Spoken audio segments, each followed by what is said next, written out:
بسم اللہ الرحمن الرحیم۔ السلام علیکم ناظرین۔ ایک شخص حارث بن ہشام نامی نے حضرت صلی اللہ علیہ وآلہ وسلم سے سوال کیا تھا کہ حضور آپ پر وحی کیسے نازل ہوتی ہے؟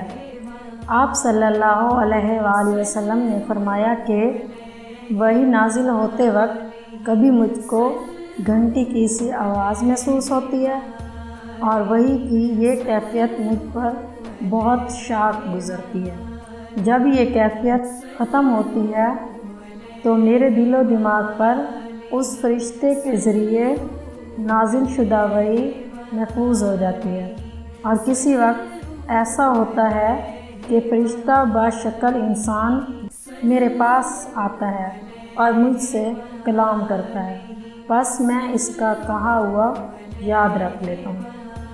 حضرت عائشہ رضی اللہ عنہ کا بیان ہے کہ میں نے سخت کڑاکے کی سردی میں حضرت صلی اللہ علیہ وآلہ وسلم کو دیکھا ہے کہ آپ صلی اللہ علیہ وآلہ وسلم پر وحی نازل ہوئی، اور جب اس کا سلسلہ موقوف ہوا تو آپ صلی اللہ علیہ وآلہ وسلم کی پیشانی پسینے سے شرابور تھی۔